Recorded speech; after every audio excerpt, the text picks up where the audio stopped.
Okay. All right, welcome everybody to this event.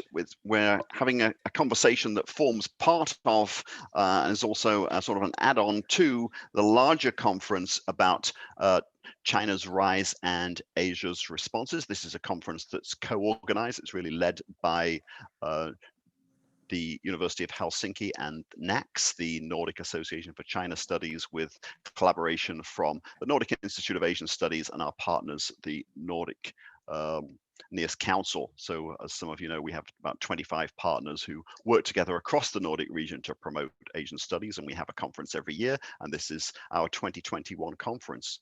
A lot of the papers do have a China focus, given the title and theme, and those of us who are Southeast Asianists were interested in having some more input from a Southeast Asia direction into the conference. So we came up with the idea of having a discussion about a couple of books, and by an interesting coincidence, Murray may be able to shed some light on this, but we had two books came out very, very close together in 2020 on rather closely related themes about China's relations with Southeast Asia, and each book charts a broadly comparable course and has basically a chapter on each of the various Southeast Asian countries and how their interactions with China have been unfolding in recent years. So we thought it would be great to get the authors of those books here and have a conversation with them, and also to bring in another voice to the mix here. So we have Murray Hiebert with us now live, and we'll be hearing from him in a bit. Sebastian Strangio,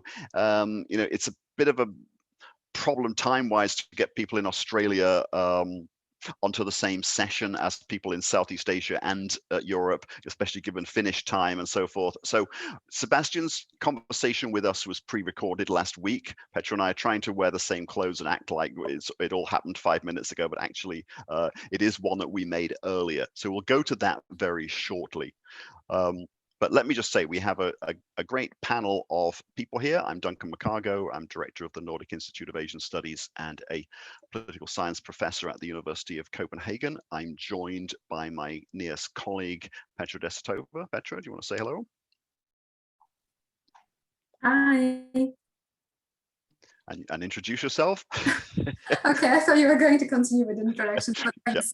Yep. I'm Petra Desitova. I'm a postdoctoral researcher at the Nordic Institute of Asian Studies, and I work primarily on Thailand at the moment, and mostly related to issues like nation branding and electoral governance. So that's my focus at the moment.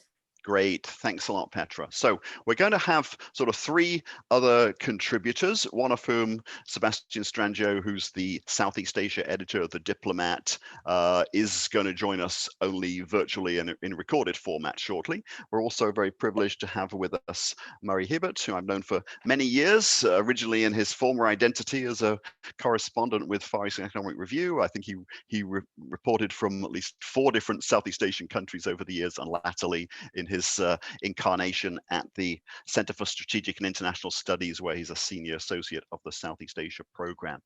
Welcome to the NNC conference, Murray. Thank you. Great to have you with us. It's good to be here. Yeah. And last but not least, we're also joined by Wasanao Wongsurawat, who I've also known for quite a long time. She's an associate professor of history at Chulalongkorn University and has written widely on Chinese diasporas and Southeast Asia, and is perhaps best known for her monograph, The Crown and the Capitalists, Ethnic Chinese and the Founding of the Thai Nation, which was published by University of Washington Press in 2019. Wasanao, welcome to the NNC conference. Okay, so without further ado, we're going to proceed to the one we made earlier. We're in conversation with Sebastian, and I think we'll find some commonalities amongst the themes that we'll discuss across the two books. But let's kick off with Sebastian. So over to Petra is going to launch the recording. Okay, welcome to this session of the 2021 NNC NACS conference, which is being hosted by the University of Helsinki. I'm Duncan McCargo, Director of NIAS and a Professor of Political Science at the University of Copenhagen. And I'm joined by my colleague Petra Desitova, who is a postdoc here at NIAS. We're going to be having a conversation with Sebastian Strangio. He's just published a very exciting book about the relationship between Southeast Asia and China, which is called In the Dragon's Shadow, Southeast Asia in the Chinese Century, Yale University Press 2020. And this is a very topical book in terms of the theme of this conference about China's rise and Asia's response. Sebastian, welcome to the NNC NACS conference. Thanks for having me, Duncan. Okay, at this point, I'm going to hand over to Petra to get things going. Thanks, Duncan. Well, thanks again, Sebastian. First of all, congratulations on your book. And second, what I would like to say that this is a highly readable book, so it's a real fun to read. And I think it will be enjoyed by people both within and outside of academia. So first of all, perhaps for those who haven't had a chance to read your book yet, I would like to ask you to maybe give us a really sort of a brief idea of what this book is about, and how did you personally get interested in this topic of China's rise and Southeast Asia's response? Well, I first came in contact with this issue during the 8 years that I spent living and working as a journalist in Cambodia.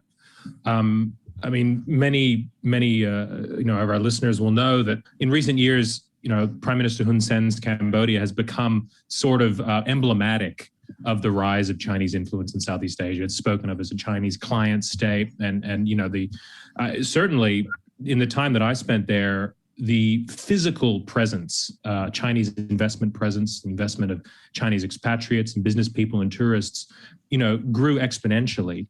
And it has continued to do so since I left the country in 2016. And I first came in contact, I became interested in seeing how, this influx of Chinese capital and money and and people and ideas was affecting the country.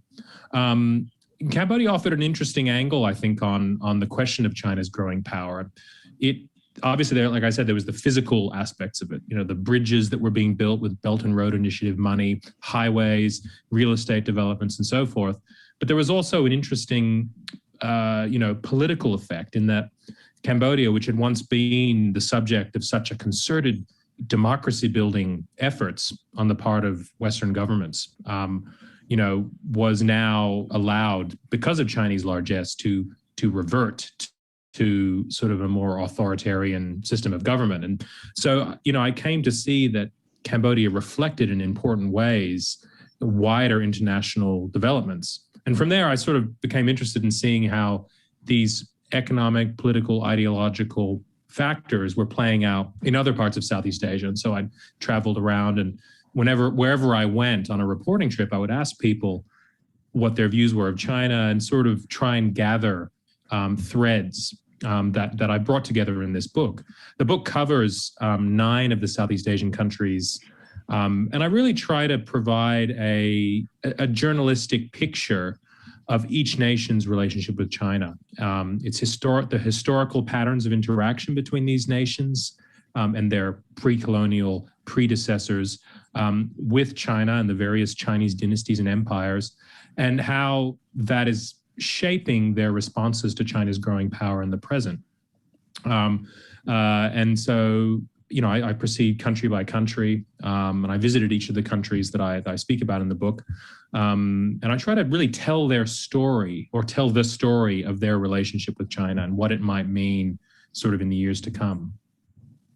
Yeah, I remember reading some very interesting anecdotes that you had, and particularly the one in Cambodia they were talking about. I remember, I think it was Sihanoukville that you were saying it was like a sleepy town first, and then a few years afterwards when you came back, it had these like hyper-modern buildings and full of Chinese tourists and all these kind of things. So really it is a very tangible change that you could map out and you could see. So it's really interesting. But if we think about Southeast Asia as a region, why does it matter so much to China? I mean, the simple answer to that question is proximity. Southeast Asia is close to China, and as such is always going to, be important to it.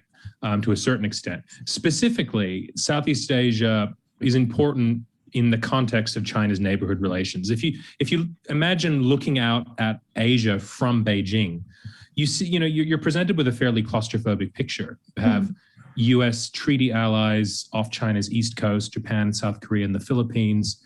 You have India and Russia, which are nuclear powers and rivals of China, occupying other important stretches of China's frontier. And then you have the U.S. Navy, forward deployed in the Western Pacific. And so from the perspective of Chinese strategists, I think that Southeast Asia enjoys a particular prominence as a region in which China can break through this sort of perceived chain of encirclement that is being engineered by the United States, which Chinese strategists have long feared. It's a relatively fragmented region of small nations, and there's no incumbent great power there. There's also the economic, trade, historical ties to China, which make the region fairly receptive to Chinese influence. On top of that, you have to add the economic importance of the region. I mean, really, Southeast Asia stands between China and sources of Middle Eastern crude oil. It also stands between, China and a certain percentage of the world market. The sea lanes of communication that bear Chinese oil imports and its exports of manufactured goods pass through the South China Sea. They pass through the Straits of Malacca and through other important seaways that thread through Southeast Asia. This also conditions the importance of mainland Southeast Asia to China as a potential overland corridor to the Indian Ocean. So this is sort of lies at the core of China's interest in Myanmar, for instance. Yeah, you've mentioned your starting point with Cambodia, and some people will be familiar with your other book and now your new book, Hun Sen's Cambodia, in a new edition called Cambodia with a colon and some other words. That's clearly a very important starting point for you in terms of understanding the relationship between China and Southeast Asia. Although, funnily enough, we don't have a whole chapter on Cambodia in the book, to my slight disappointment.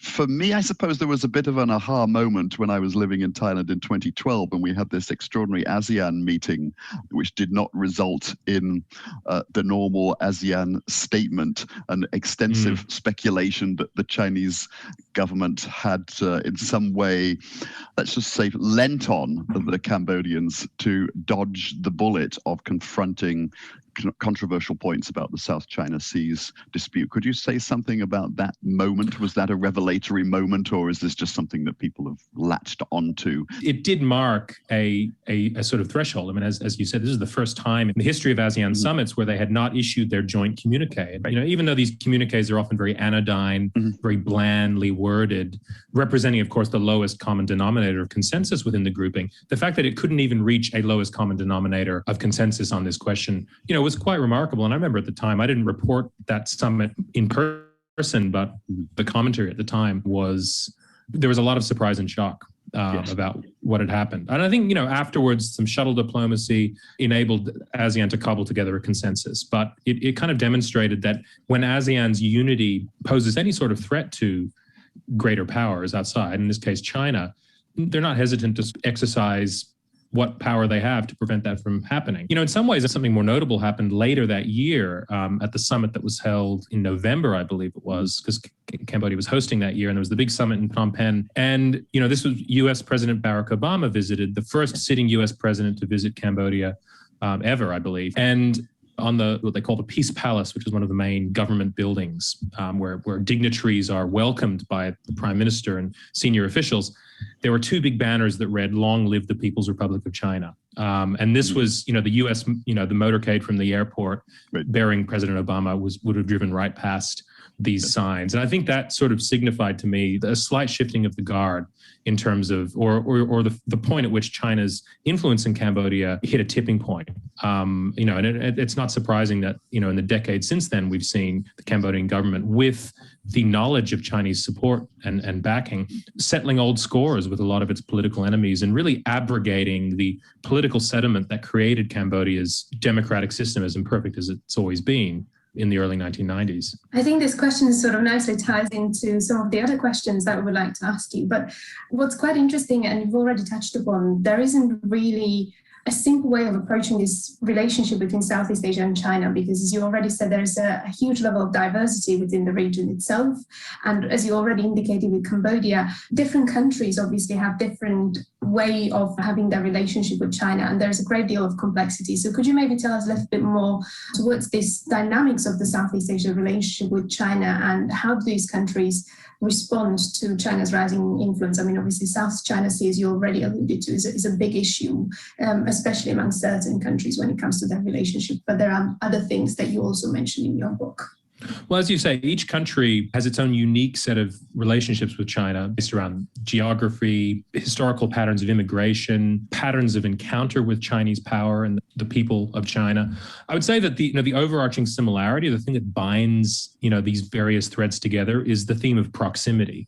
This makes China something that the region can't ignore or escape from. It makes the reality of living near China something that these countries all have to manage in some way or another. Now, some countries are facing more direct challenges from growing Chinese power than others. The countries that have claims in the South China Sea are, experiencing the hard edge of China's its growing maritime power. They've come face to face with it in a very direct way. The Vietnamese also have experienced this crushing burden of proximity to China, something that's not at all new and has conditioned Vietnamese history and the development of Vietnamese nationalism for a very long time. But within that broad frame of proximity, there are a lot of differences in how specific nations have dealt with China. For some, the most salient factor is the presence of large ethnic Chinese diasporas in these Southeast Asian countries and the nature of their relationship with the Chinese state. This is something that's a particularly fraught issue in, say, Indonesia. It's also an important issue in Malaysia, and conditions to a certain extent Singapore's approach to China. The fear of being seen as a Chinese city-state in a Malay majority Muslim sea. And for that reason, of course, Singapore didn't recognize China until the rest of ASEAN had already done so. And for other countries, for Vietnam, its relations are characterized by a tense dialectic between sort of emulating China and borrowing from China and resisting its power. For smaller developing nations, Cambodia and Laos are probably two of the most interesting examples. China is seen in a slightly more benign light, at least by those in power. In Cambodia's case, and to a certain extent Thailand's, the lack of a shared border and large flows of historical patterns of migration and fairly deep assimilation of Chinese migrants in a way that's notably different from Indonesia and Malaysia, has fostered a fairly benevolent view of Chinese power.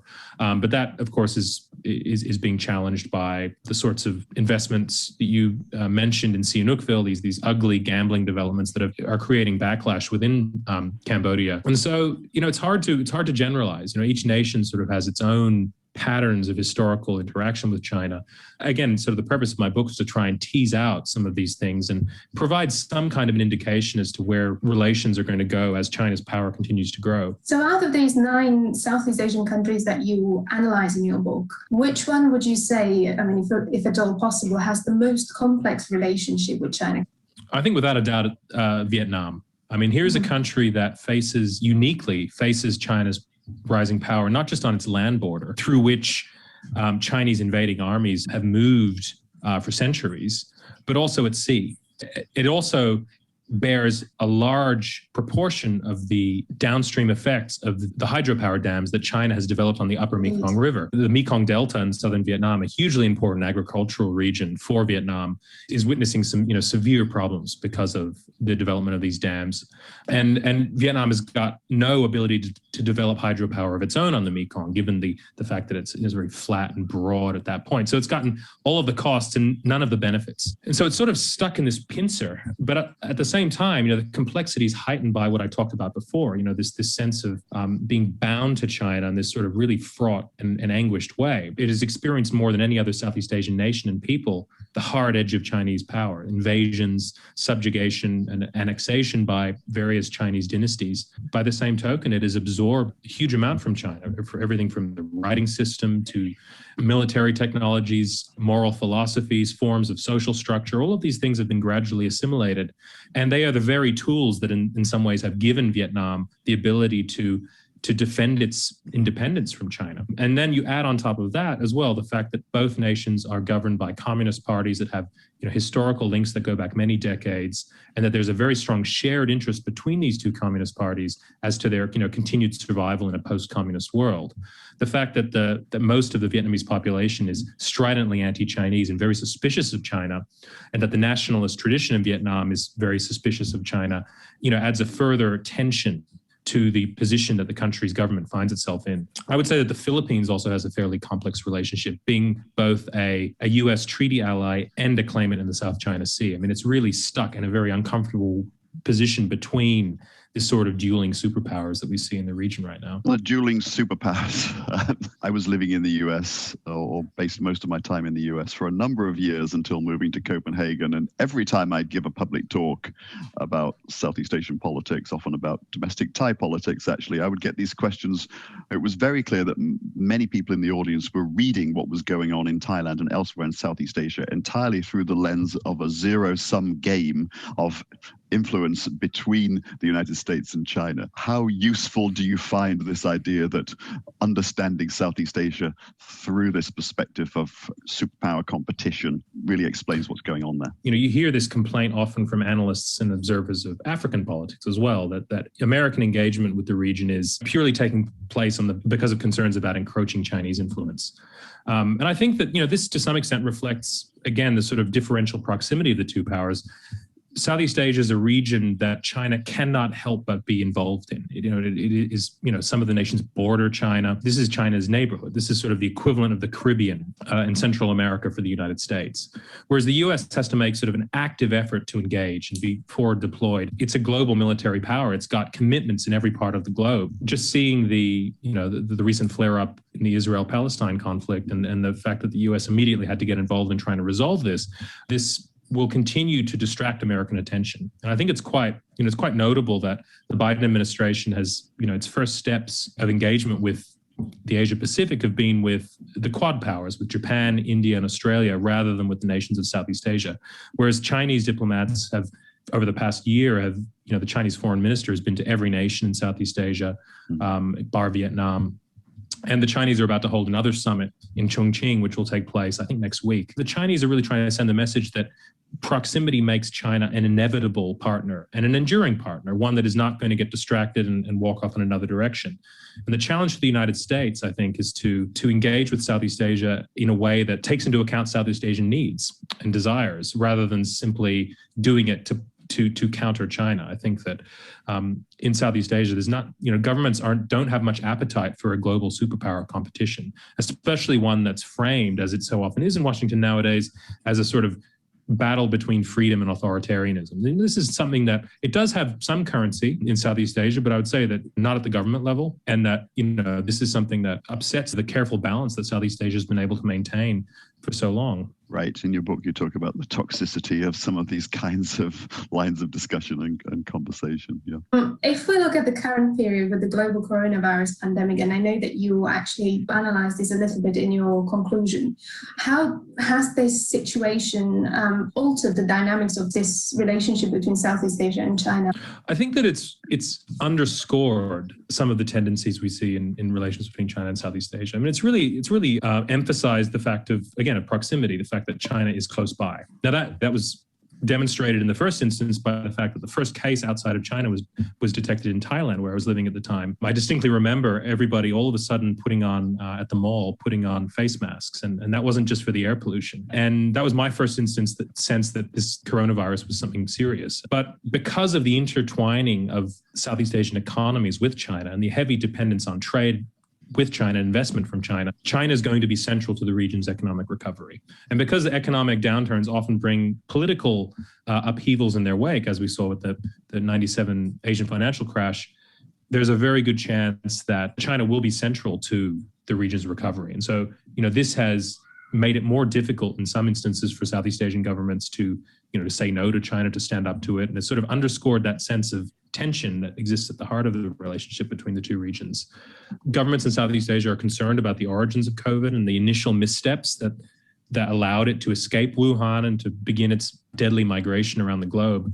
there's a tendency in the US, or there was at the time, to view these Chinese missteps as somehow sort of unique to its authoritarian system. And people were drawing some sort of larger lesson about, you know, the fragility of the Chinese system, and they really wanted to make a point. In Southeast Asia, I think there's concerns about how this happened, but Southeast Asians are very pragmatic. I think there's also a sense of, you know, the region is trying to grapple with how to, you know, move forward and solve this problem. And, you know, China has been very assiduous in, you know, promising COVID vaccines for the region, mask diplomacy in its early stages. The US has also done quite a lot on this front as well, more than is generally recognized. But I think that the fact that China is so close, it means that a lot of these arrangements have been brokered very quickly and have been given a lot of publicity. And I think that the broader question of economic recovery, I mean, I think that, you know, every government in the region recognizes that China's recovery is good for the region, and that, you know, ultimately the relationship between the two will be crucial in overcoming this recession.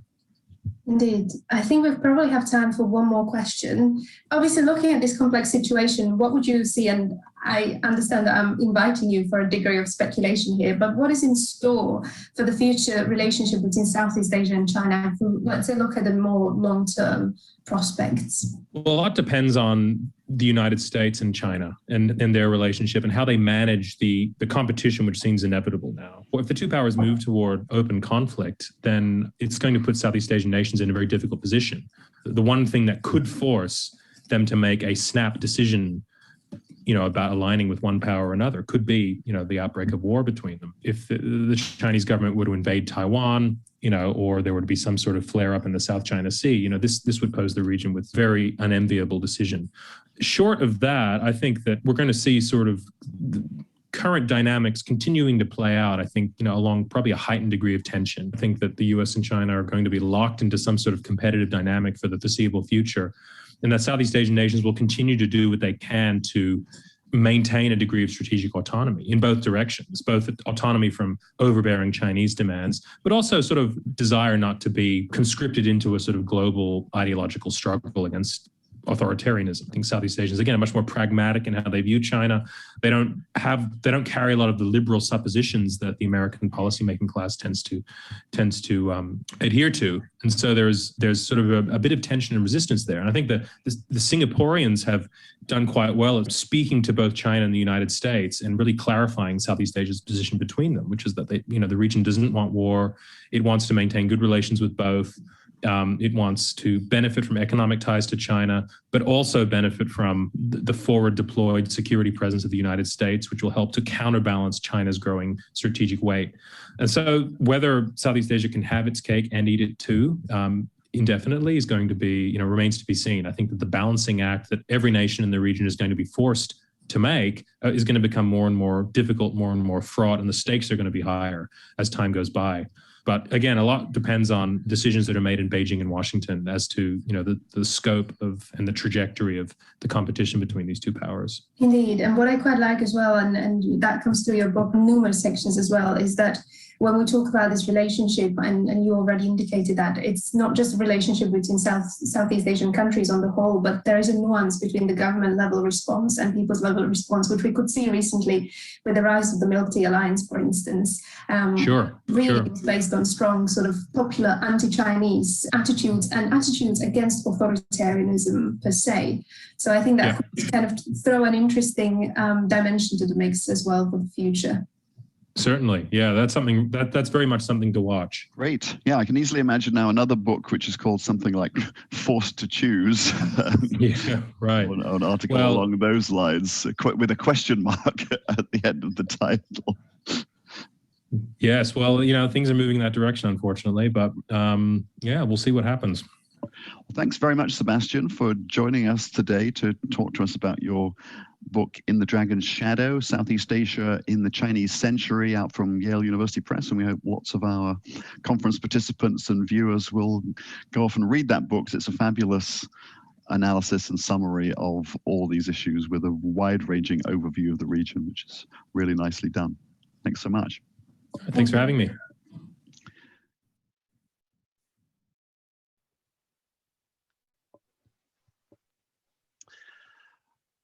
Okay, great. So you've heard from Sebastian, who won't be able to answer back now. So we have complete control over the discourse from here on. And now we're going to do something similar and slightly different again, and ask Murray to respond to a few questions that Petra will start off, and then we can have a broader discussion with the webinar and open it up to others. So Petra, please take things away.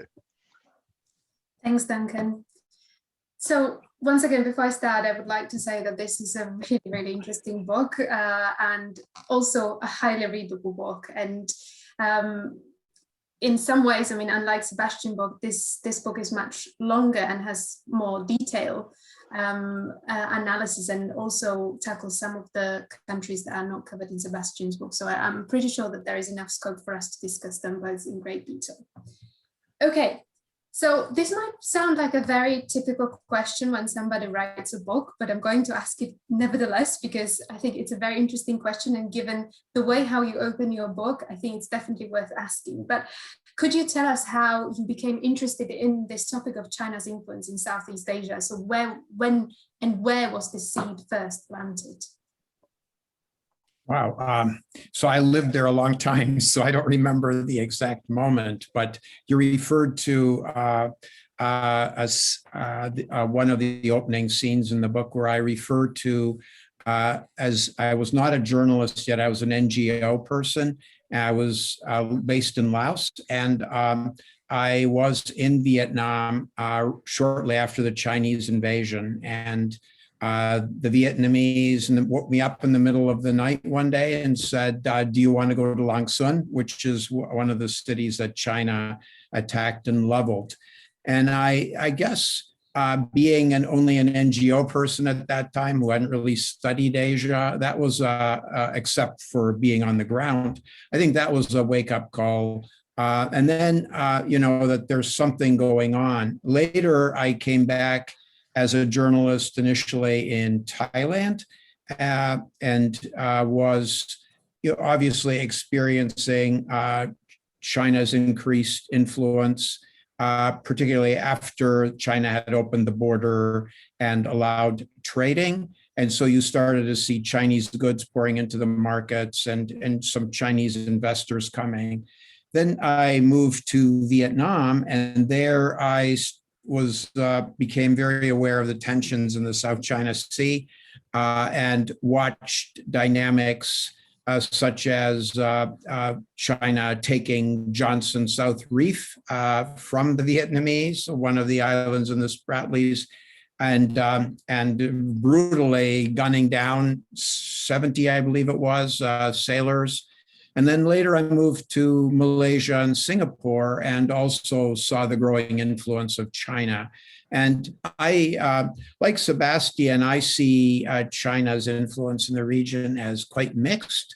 You know, the countries view China as providing a lot of hope and a lot of optimism about economic development. But some of them, especially those that are along the lower Mekong and those that are have disputes with China in the South China Sea, seeing China's the sharper tip of its arrow, and feeling some of the challenges that China could provide going forward. Definitely, as you say, there is a great level of complexity to these relations, and you do discuss them in great length throughout your chapters. But I was wondering, would you say that Chinese influence in the region could perhaps be emboldening some of Southeast Asian authoritarian regimes?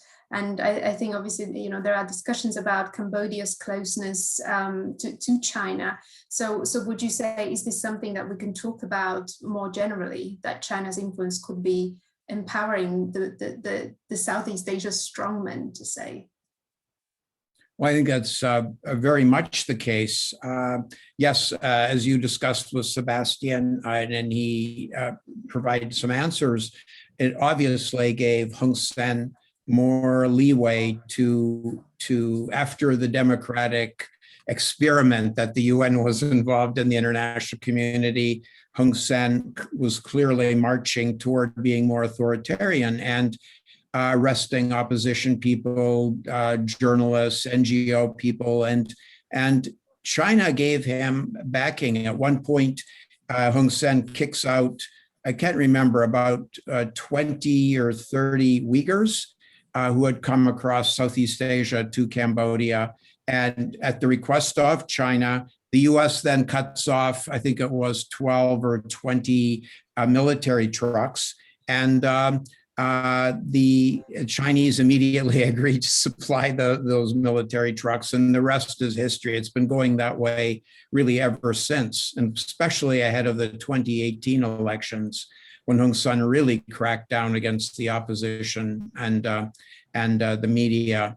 But then, when Thailand had a coup in 2014, the US criticized the coup, imposed some low-level sanctions, cut off some aid, some military aid for trainees in US military schools, those kinds of things. Thailand very quickly sent in rafts of business delegations, other delegations. You followed them in the media. It was quite overwhelming to see how big the sudden onslaught became. And China was clearly sending a signal that we're not going to judge you for your political system like the United States. And then most recently, we've seen it now in the military coup in Myanmar that happened February 1st. The US, the EU, the UK, a lot of countries imposed sanctions against the military junta, the leaders, their companies, and the Western democracies tried to take Myanmar to the UN, the Security Council, and various other bodies. And China and Russia constantly defended Myanmar and blocked any moves. And so, those are three examples of in the last decade or so where China has helped, made it easier for authoritarian leaders to crack down on their population, that they don't face any of the harsh measures the US might have wanted to impose. Thank you. Maybe I can jump in right here. Thank you very much. I would like to say something in general first, because I feel like I would like to tell our listeners that, if you see the title of the books and, the opening statement and where we've come so far, you might get the impression that, these are two books that talk about the same thing. But actually, I've read both of the books, and I would say that they are very different, and they're very, very good reads, both of them. And one thing that, and this is leading into my question, I'm not just babbling along, is that it's very interesting that Sebastian's book, In the Dragon's Shadow, kind of gives a very neat, bird's eye view, long-term history, goes all the way back to the Chinese dynasties and the colonial period, and kind of gives this general image of the relations between Southeast Asian nations, Southeast Asia and China through the time up to the present, which kind of gives this overall view, which is very useful and very interesting. But at the same time, there's a danger from that perspective to feel that, to get the impression that China is a constant, or China has been the same, or you don't see the changes in China very clearly in that kind of narrative. And this is how I find your book differs from that structure quite a bit, Murray, in that I actually appreciate a lot the way you start your book, very much in the Cold War, or in get the world getting out of the Cold War, sort of the tail end of the Cold War. And I feel that your narrative of the relations between China and Southeast Asia, a very important theme is that, we are not in the Cold War anymore. And there is something that changed a lot, right? And of course, I come from a background of studying China itself, and I know that there's a huge change of China from during the Cold War, Maoist China and reform China, right? Deng Xiaoping and everyone after him, right? So there's a huge change that I kind of get the sense that what you present in your book, there's a theme that suggests that, you know, what is happening in the 21st century is something that has not happened before, and this is a very different world from where it was in the Cold War. And in that sense, I actually get a clear sense of how not only Southeast Asia has changed so much in its relations with the world, with the US, with China, but China also changed quite a bit as well. So maybe, and since there's so much what I call Cold War rhetoric going on, like, you know, dual superpower and all that Duncan also mentioned during his conversation with Sebastian, if you can talk a bit about how this 21st century struggle, this like cyber age struggle that is happening in Southeast Asia and the South China Sea and the way it relates to Beijing, how this is different from the Cold War, how this is different from anything we've ever seen before. Yes. Yeah, boy, that's a bit of a big question. One could write a book about that quite easily. So China does use all kinds of vehicles now to engage these countries that it didn't use before. Obviously, there's soft power is a huge vehicle of China in the current age. Pre-COVID, it invited a lot of students to come. Just tens of thousands of students came from Southeast Asia. Many of them would have preferred to go to the UK or US or Australia, but China gave them a scholarship, so that's where they went. Tourists made a huge difference. Tourists never used to come out, but now in many places, including around the Royal Palace in Thailand, you have signs in Chinese that used to be in English. So it's clear. And people, you know, they have frustrations, obviously, with the way some Chinese behave in some of the pagodas, etc. But they do appreciate China playing a greater role in spending. That's also been hit really hard, especially in Thailand, because it gets so much of its GDP from tourism during COVID. It's really been hammered. But then China is also it's playing a bigger role in infrastructure, in the Belt and Road. Not that that's gone smoothly in many countries. China's had a bit of a battle.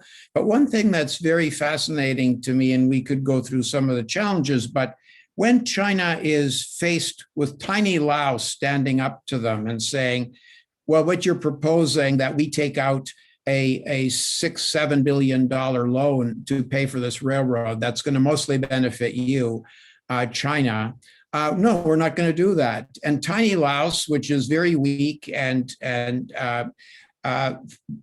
managed to stand up to China for 5 years, and they changed the pattern. China, in the end, got some of its companies to take the lion's share of the loan, and Laos only took 10% of it. They downsized the amount of land that China got on each side of the railroad, that kind of thing. And even in Malaysia, when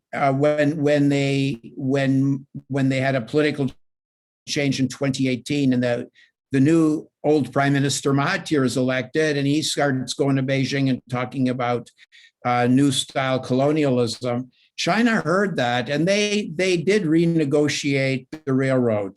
And so and the costs of the railroad, the length and that kind of thing. What surprises me is that, you view China as, a rather naive investor, a naive aid donor, but it's learning very quickly under the Belt and Road how to behave and how to keep the popular sentiment on its, if not on its side, at least not from opposing it.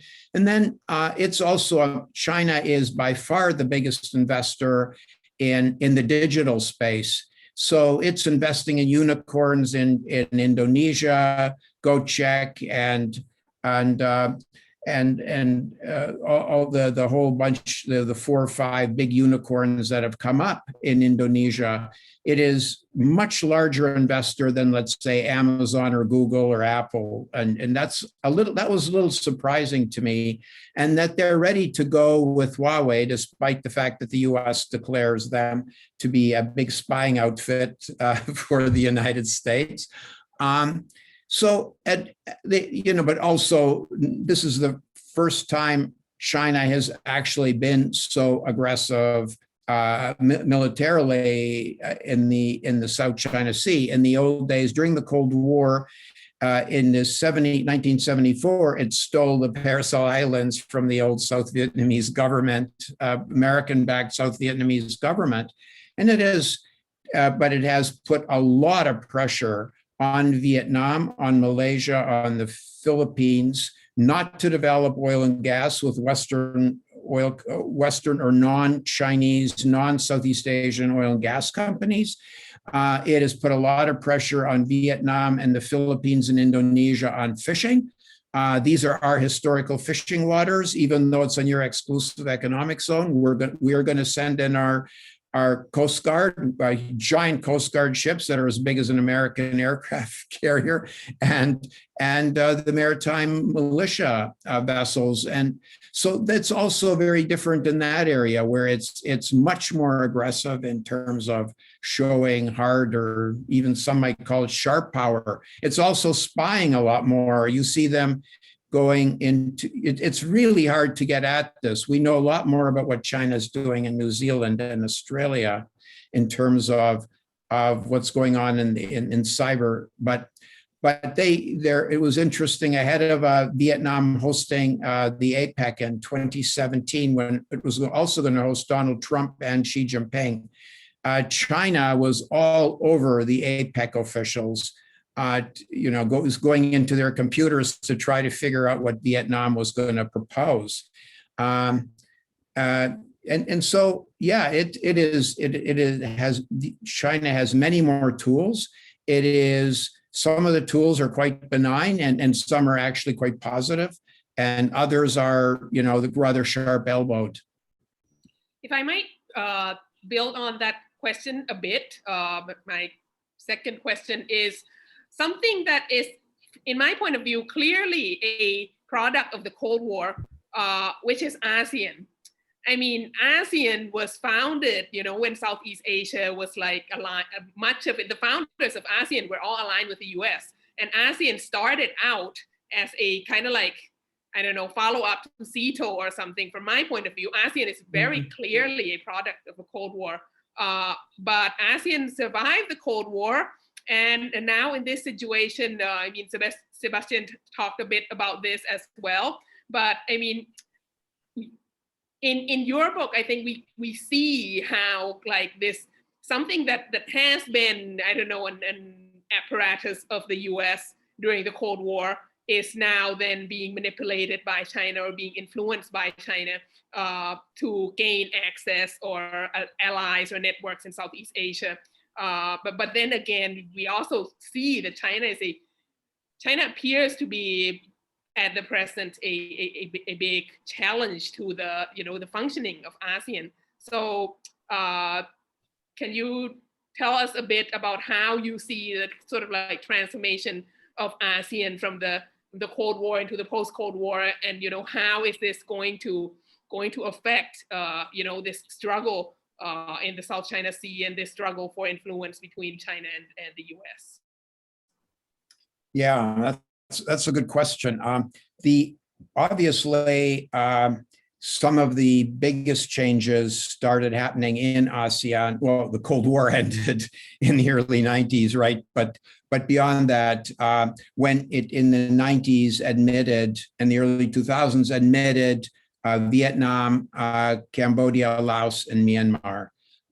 Suddenly, the ASEAN you described, the ASEAN 5 initially that founded ASEAN, were no longer, because it's an organization based on unanimity, and you have to have unanimous consent before you can move ahead. It's changed. It's changed it very dramatically. And Sebastian told the story of 2012 when Cambodia worked with China to block pressure on China from ASEAN because it had just taken Scarborough Shoal from the Philippines, a major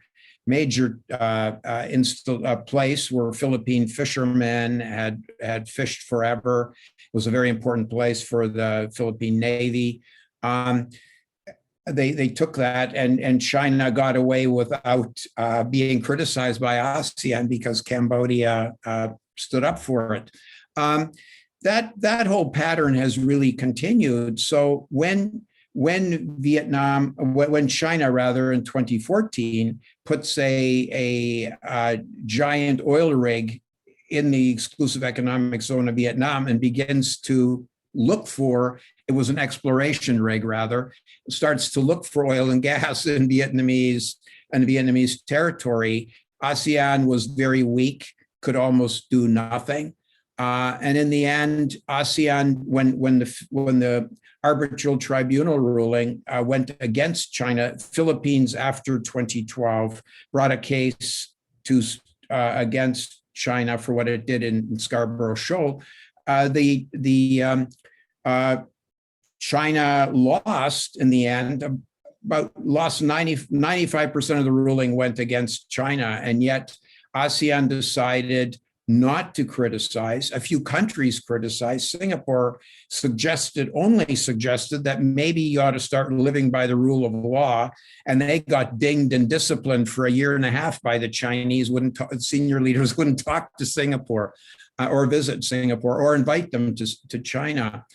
So it's very clear, and then so they can't get agreement on the South China Sea, but really now the other issue is the Mekong. And Sebastian referred to this, that China has built 11 dams on the upper reaches of the Mekong. It is holding back massive amounts of water. I don't know what a parallel would be in Asia, but here in the United States, we have close to Washington and Baltimore is is the Chesapeake Bay. It is a giant bay. And those dams hold enough water to fill the Chesapeake Bay. So that when it holds that water back, it means that the Lao, Thai, Cambodian, and Vietnamese farmers are really getting hurt. There's 60 million people living along the Mekong there that make their living farming and fishing off the Mekong. Well, so Vietnam has tried to raise this issue and in ASEAN, and it really doesn't go anywhere. Cambodia isn't sure quite what it wants to do. Thailand's very cautious, even though it doesn't like what Laos is doing and building dams in the Mekong. And so I think, and then ASEAN met after the coup in Myanmar and had a 5-point plan, and they were going to name an envoy, and they were going to go talk to Myanmar about how to at least partially roll back the coup and involve the democratic government that they had ousted. Well, they haven't been able to name an envoy, and last weekend, a couple of ASEAN officials and Brunei officials visited, and they got a meeting with the senior military leader, Min Aung Hlaing, in Naypyidaw, but they wouldn't allow him to see anybody else. And so ASEAN has pretty much been made irrelevant in this dispute, which is probably one of the most violent and traumatic incidents that's happened in this year in Asia. And ASEAN, which should have some voice in helping calm the waters, really can't do anything. It's really, really crippled. So I think ASEAN is ASEAN centrality, which it keeps talking about, is actually a threat, because I don't see how they can keep functioning if they can't come to agreement on basic issues.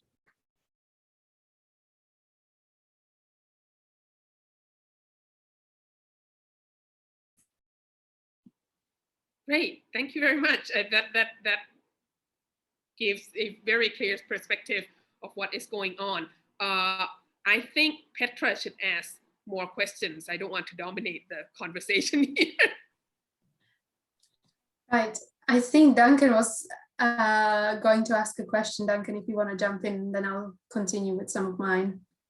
Okay, yeah, I mean, along these kind of lines, I guess one of the things that interests me is in the title of both books is the shadow word.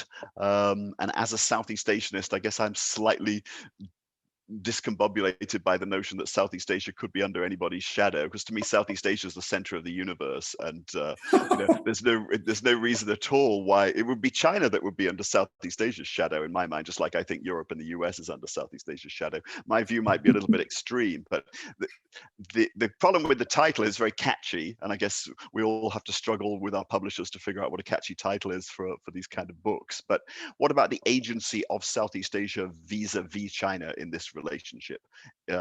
Who's shadowing who in this, or is it a reciprocal shadowing, or what? Well, I, like you, have lived much of my life in Southeast Asia, so I'm a big champion of Southeast Asia. I think, as is Sebastian. I think shadow is not too strong a word. I mean, we were playing with other words that were much stronger. And you asked how these two books could come out at once. It's actually quite amazing. I knew about Sebastian's book about 6 months before mine came out, maybe a year, but the books were already in the publisher by then. And the titles are you both use the word shadow, as you said, but those are not the only two books. Don Emerson at Stanford has done a compendium of essays written by other people about China, Southeast Asia, and David Shambaugh, who is a China guy, yes, has written a book about the triangular relationship between China, US, and Southeast Asia, and they all came out within about 6 months of each other. So I do think the countries now live under Beijing's shadow. Xi Jinping has really ramped stuff up in the region. He is, it used to be that Deng Xiaoping and other leaders would just say, we have to wait for our time. Well, Xi's time has come. And so he's putting a lot more pressure on. And when the Vietnamese they had just some examples. When the Vietnamese were standing up to China about asking a Spanish company, Repsol, to get out of the South China Sea and stop drilling in an area off the Mekong Delta, China suddenly cuts off all pork exports, which immediately was a big, Vietnamese farmers in northern Vietnam raise a lot of pigs for the domestic market, but also for the Chinese market. And suddenly they had this glut of pigs, and it caused a huge problem. So they use all kinds of measures like that. When the Philippines brought the arbitral tribunal case, they cut off pineapples, mangoes, and various other exports to China. It uses these kind of tactics over and over with the neighboring countries. Often it's quite small stuff, but it does make a difference to individual farmers, individuals in the economy. So and the way it is now treating Vietnam, Philippines, and Malaysia, all of which depend very heavily on their relatively small amounts of oil and gas, where China just won't let them develop it unless they bring CNOOC in there, one of the Chinese big oil companies, is really hurting the region. And it's funny, you know, when I was talking about the dams, how they're Chinese dams, China brags about how much aid it's constantly giving in developing the lower Mekong. Well, actually, the livelihoods of 60 million people is not being made up with all the hard infrastructure that China is building, most of which is invested in dams and railroads that are going to benefit China more. So I think China is becoming more assertive, and it is having more of an impact. And so, you know, Singapore, when Singapore, Lee Hsien Loong gives a speech talking about just following the rule of law, which it came right after the arbitral tribunal, so it was obvious what he was referring to. Suddenly, they begin lobbying Chinese begin lobbying Singapore businessmen. You better tell your government to change its tune, because if they don't, we're going to cut off your business. And Singapore is the biggest investor in China, bar none. It used to be Thailand. US has been big, Europe's been big, but it's now Singapore. So these kind of actions are starting to play hardball, I think. Absolutely. Yeah, we've got lots of questions for you, and we probably want to ask at least one more, but our audience has been waiting patiently, and they may also be thinking of some questions. So if you want to ask a question for us to discuss, please put an X in the chat. Meanwhile, we'll put one more question. Petra, go ahead. Yeah. Thanks. It's a question that both you and Sebastian tackle in your book, but we haven't really discussed it yet. But I think it's a very interesting question. It is a question on the role of ethnic Chinese in China's rising influence in Southeast Asia. And obviously there is a difference between countries like Thailand, where they have been assimilated to a very large degree, but then you have a bunch of countries like Malaysia, Indonesia, and Singapore, when they haven't been assimilated to such a great extent. So what is the role, and how are these ethnic Chinese perceived both by China and these Southeast Asian countries?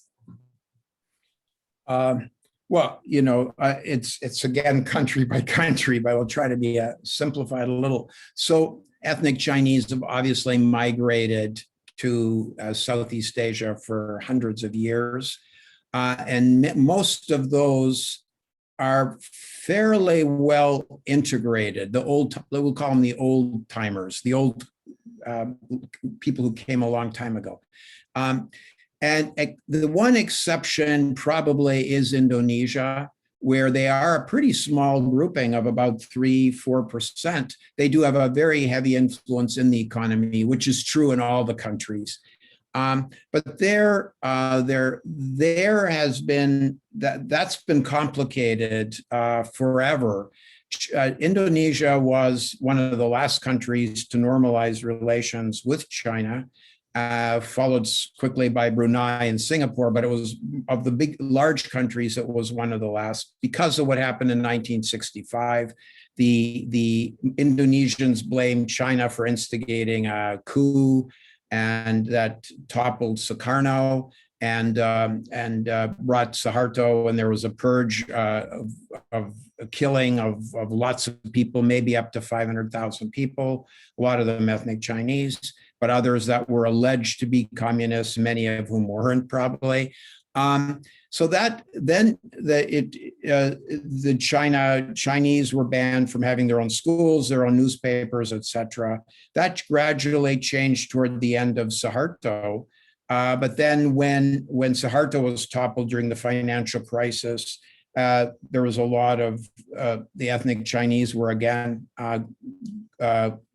targets often of protesters in Indonesia, and rapes and killings happen. But and then, you know, we keep going I'm trying to fast forward very quickly, and then we get more recently where when Joko Widodo, the current prime president, was running for office, he already was mayor. He had an ethnic Chinese deputy, and when he ran for office, he was accused of several things. One was he was Chinese. He was actually secretly Chinese. And the other was that he was secretly Christian. And then when Ahok, his deputy, was running for being the governor after Jokowi got elected, there were huge protests, 500,000 person protests on the streets of Jakarta several times, and then he was ultimately charging him with blasphemy, where he made, I think, a bit of a foolish comment that Muslims couldn't vote for a Christian if they were following the Quran. But it probably didn't warrant being charged with blasphemy, but he was taken out and he was put in prison and he never got elected. And now we still have protests. I'm fast forwarding and I should backtrack here a little bit in a minute, but China brings in a lot of workers for its projects, especially in some countries. And the workers in Sulawesi, one of the islands in Indonesia, came to when they were, after the worst of the COVID was over, a bunch of Chinese came back to work in mines in Sulawesi and in neighboring export processing zone where they were producing aluminum and other metals for export. There were big protests, students and villagers. We want those jobs. Why are you giving to the Chinese? But that's a long way around of talking about one country that had a lot of problems. The other issue now is the newcomers. So the newcomers have actually been coming also since Deng Xiaoping basically opened the borders. He urged people to go, and initially they went mainly to support projects that China was doing. But in recent years, they have shown up in large numbers. So if you go to northern Laos now, you see there are casinos and special economic zones that are just totally Chinese. In many cases, Lao have been displaced from their land, and the Chinese have set up plantations where they grow stuff using chemicals that are quite harmful to the soil and the water and hurting animals and people. And then they export these straight back to China. You have the same situation in northern Myanmar, where you have north of Mandalay. It is very largely ethnic Chinese, recent migrants in our lifetime. But even in cities, Sebastian talked a little bit about the casinos in Sihanoukville, but you have a market, several square block market in Vientiane, Laos now, that is just ethnic Chinese. They just speak Chinese in the market and sell consumer goods from mainland China. And in the Philippines, they run what's something called Pogo, which is online gaming. Online gaming is illegal in China. It's also illegal in the Philippines, but because the gaming happens online and then the payments are made by intermediaries along the way, Duterte allows us to keep happening. And so that it's, and they obviously are also getting away without paying taxes, et cetera, and coming to Manila illegally. So there is an awful lot of movement of Chinese that's still continuing. In some places in Cambodia, people I talked to, they said, well, we're just coming for like 5 years. But in some other places in northern Laos, and northern Myanmar, they're planning to stay. Yeah, so it's, so there's an appreciation that the ethnic Chinese are talented and making money. In Cambodia, it's actually, that's another, they are actually midwives between the local market and China. That's not true in other places. In Indonesia, Malaysia, they complain they have no role. Sorry, that's again another long answer to a very complicated question. Yes, this is the problem with Southeast Asia, isn't it? So many countries, and the story is different in each country. And yeah, why would anyone in their right mind become a Southeast Asia specialist? I've asked myself that quite a few times. Do we have any X's in the chat? Does anybody in the audience want to pose any questions to Murray or to the rest of us? We can't alas pose any questions to Sebastian. If we don't have any X's right now, we have plenty more to ask. Yeah, Wasana, do you want to go another round? Yeah. Hey, if I have the opportunity, definitely. One thing I felt reading the two books is that first of all, China has a very big shadow in Southeast Asia, and you kind of get the feeling that, you know, does everyone think that China is infallible? I mean, is China like going to win everyone? Does it have like unlimited resources to take over the world? It can't be so, right? It's not like that, especially when both you and Sebastian mentioned this Indo-Pacific, this like, you know, new alliances between, you know, Japan, the US, EU, Australia, and so on and so forth, and their influence in this region as well. Actually, I really like the way you structure the conclusion of the epilogue of your book to mention how these other factors also play in to Southeast Asia as well. But I mean, in that sense, what would you say about this issue? Are we not, you know, overestimating China's influence at this point, or is it impossible to overestimate China at this point in time? No, and you're making an excellent point there. You know, on the Belt and Road, which Xi Jinping launched in 2012, 2013 with great hoopla, and then the Chinese came with many projects, but they have signed an awful lot of projects that have never gotten off the ground. And it's very hard to get numbers, but I worked with a consulting company here in Washington, that RWR, that monitors this very closely. And from their figures, it shows that China basically hit its apex of aid around 2015, and it's been slowing down. And since then, and obviously with the COVID and China's own needs to recover and stimulate its own economy, these projects, a lot of them are going to probably not be completed, not be started, that they signed MOUs on.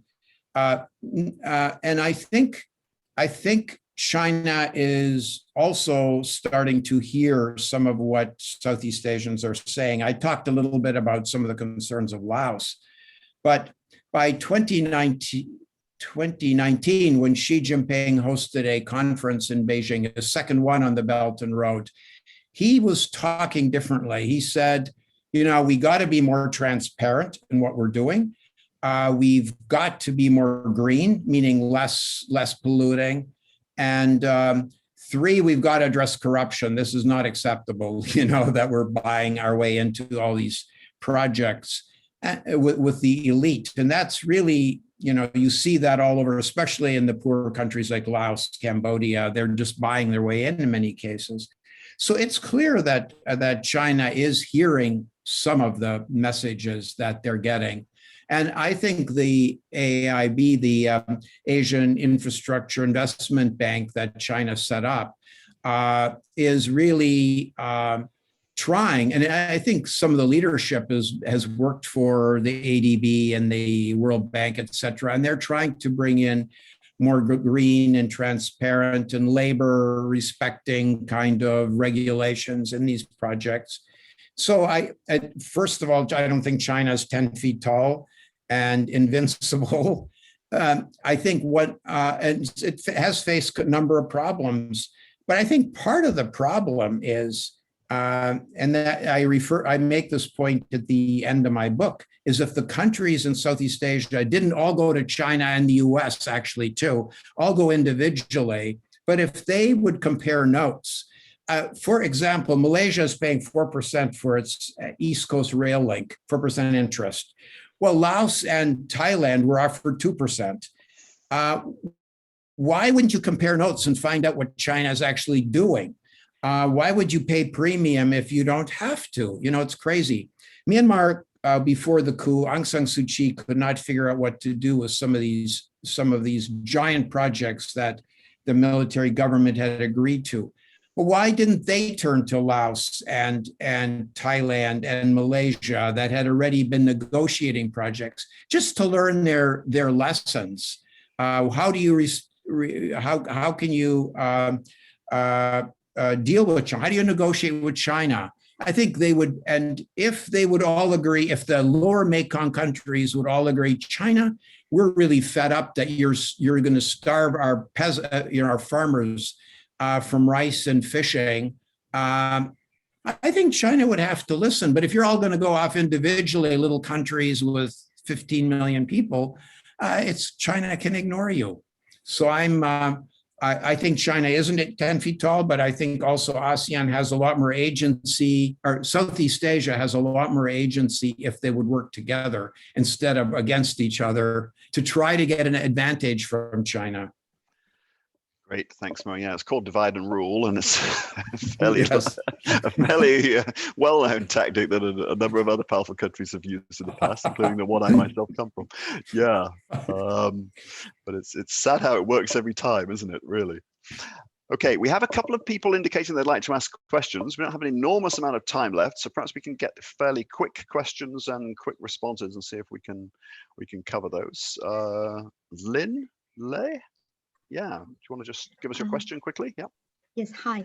Thank you very much for your answering to all the questions so far. Whenever I have a question and you keep on talking and then that answer my question, so it takes me a lot of time to finally ask another question that you haven't answered. So you gave, both you and Duncan gave a very bleak picture for Vietnam regarding the hydro dam in China. But now you just mentioned that, okay, China is not 10 feet tall, but Southeast Asia has to come together. I wanted to ask this one question relating to COVID and the latest policy change in China, population policy. So, you know, very recently, China has released the 3-child policy. And this is because China's population growth has been very slow lately. So if it's going at this pace, then the human resource in China is not going to be the strong point of China anymore. And we already see a lot of production moving to other Southeast Asian countries. And this is also in the context that a lot of European and North American countries saying that, okay, we don't want to have the cotton that produced by the Xinjiang regions. So would you say that first of all, the population growth in China, then the slowed down population growth in China, would that be a good starting point for Southeast Asia to come together in terms of hedging against China in the power that China's having over Asia? Great. Thanks a lot. Yep. Yeah, well, I mean, I think at least in part, it'll mean economic slowdown in the longer term. And that does provide more opportunity. And that means the cost of labor will go up, various costs will go up. And that's where Southeast Asia is already banking on getting more investment from that's now in China coming to Southeast Asia. So Vietnam, Thailand, Indonesia, to some extent, have gotten some new investments, including from Apple and others. Samsung has already moved massively to Vietnam from China. So yeah, I think they can possibly, the Southeast Asians can benefit. I think one of the things that hurts Southeast Asia is not a lot of these countries are quite as friendly to investors as they would like to, than they should be to attract. Vietnam has a pretty good record. But Indonesia, on the other hand, has quite a protectionist regime for foreign investors, which makes it very hard for them to invest. But I think you're onto something that as China will face, that probably is going to face an economic downturn at some point. Everybody does, right? Japan, US, Europe, China will have it also. But yeah, the population thing will even if they all start having 3 children, it'll take quite a while to boost the growth again. Yeah. Thanks a lot, Murray. Maybe we can go to Lisa then. Lisa, are you there? Thanks for 2 very good presentations. I have 2 short questions. So first of all, I would like to ask about the difference between the shadow China casts on Southeast Asia and South Asia and the different nature of these shadows. My second question is, we have talked a lot about the competition between the 2 superpowers of China and the United States, but does India feature in this equation at all? Or is this a long gone history from the 1950s? Okay. 2 questions kind of pointing in the same direction. What about right. What about India? Yes, we've already covered a lot of countries, but you can't quite pack everything into one book. Yes. So yeah, I have spent maybe 3 pages on India in my epilogue, but generally the I'll start there. This perception in Southeast Asia is that India is underperforming. That India, used to look east, but then Modi has said they should walk east, but Southeast Asians generally feel they should walk much further east and much faster than they're going. They would like to see India be one of, so really what Southeast Asians want is they'd like a lot of balance. So they do want China. They would like the Japanese. They want the Indians. They want the Americans. They want the Europeans. Everybody balance out each other. But India has really played a really small role in that. And then I'm not a South Asia expert, but I guess on your first question, the shadow is a little bit different. Parts of South Asia, like Pakistan, Sri Lanka, have gotten massive amounts of aid, and China is playing a big role in development, but they're also facing economic problems, and which really Chinese aid and construction is not resolving. So they've had to look for bailouts, and Sri Lanka had to turn over the Hambantota port to the Chinese for 99 years to pay off some of its debt. So that's kind of one side of it. And then the other part of South Asia is the relations between China and India, which I think looked like they might have been improving a couple of years ago, but the last 18 to 24 months have been quite a big downturn, where China has massed more troops on their disputed border in the Himalaya, in the mountains, and on their border. There have been at least two outbreaks of fighting, and India has now gotten to the point where it really wants to exclude China from its economy, which is, going to be really tough. But it's looking now to companies like Amazon to come and outcompete Alibaba. It's setting up all kinds of rules and regulations against Chinese companies. So China is going to be locked out of that economy. And I'm not sure that's good, but China is also, besides political problems, China is worried it can't compete with China.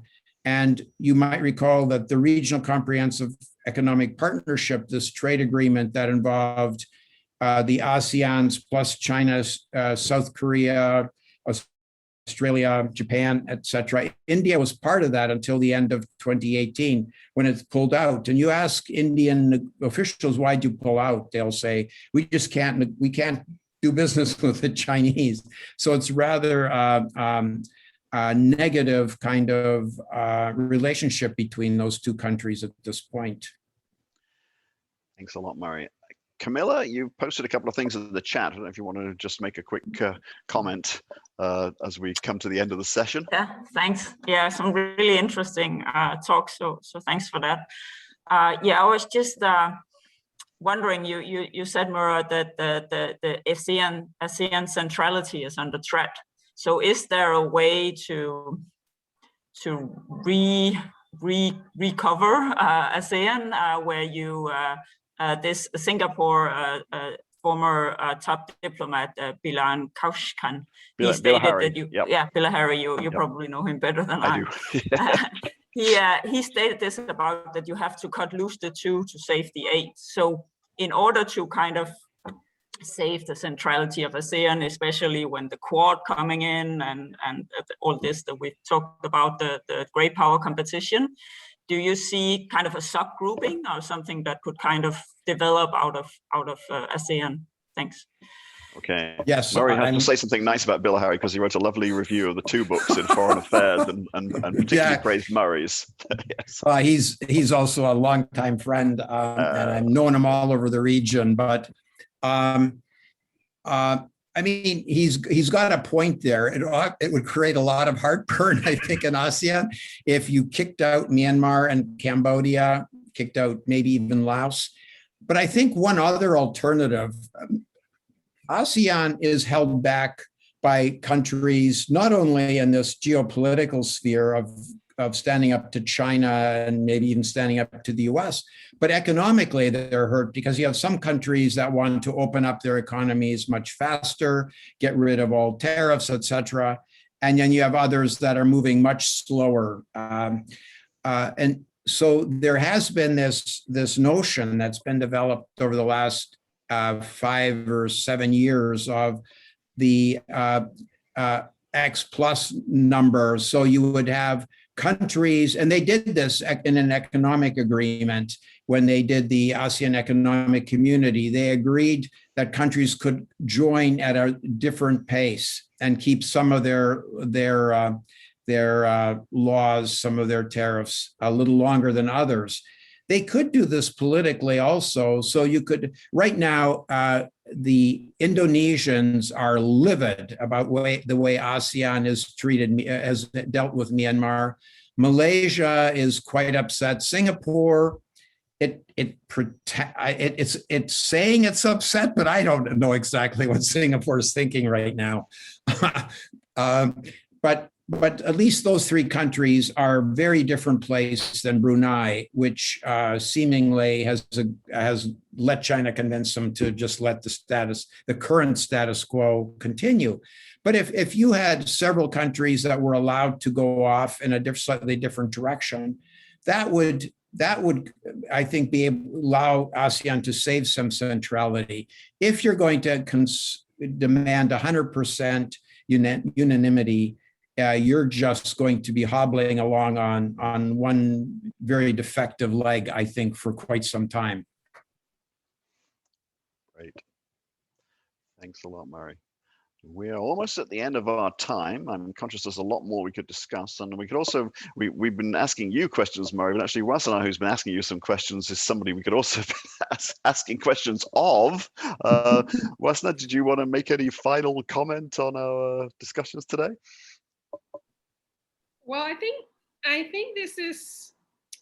these sorts of work that look at ASEAN, I mean, look at Southeast Asia as, every country in Southeast Asia, or, most countries in Southeast Asia, and kind of like have this compare contrast situation where we can see the very diverse trajectories between China and all these countries are, I think these kinds of work are very useful and timely at this time. I mean, I come from, of course, a lot of us here come from the sort of academic background, university research, journal publication and all that. And Southeast Asianists, I think, tend to, be more sort of like limited to one country, or at most it's like the Malay world, and then you look at Malaysia and Indonesia and maybe parts of the Philippines, or like the mainland Southeast Asia or something like that. And so it's very difficult to see the big picture. And so I think, to have works like Murray's book and Sebastian's book coming out at this time, I think it's a huge boost to our perception as Southeast Asian, as people who work on Southeast Asia. So I think this is, and I think this is something that we should encourage more, really, in among academic researchers to kind of like branch out a bit and not be limited to our own like nation that we focus on. And I think it's really good that your institution, Duncan, is like branching out in here and encouraging more conversation about this. So yes, I only would like to sing praise at this point. Thank you.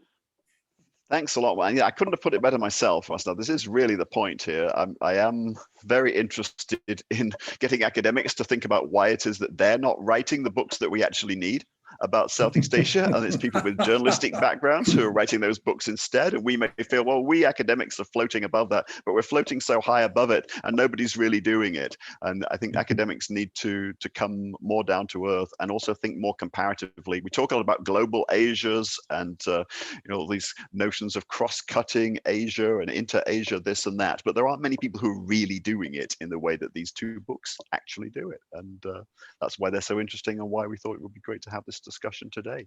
So thanks so much, Murray, Wasana, Petra, for being here today. It's been a great session. We will turn it into some video and podcast materials that will then get zillions of downloads, and everybody who missed it will really wish that they had been at the live event.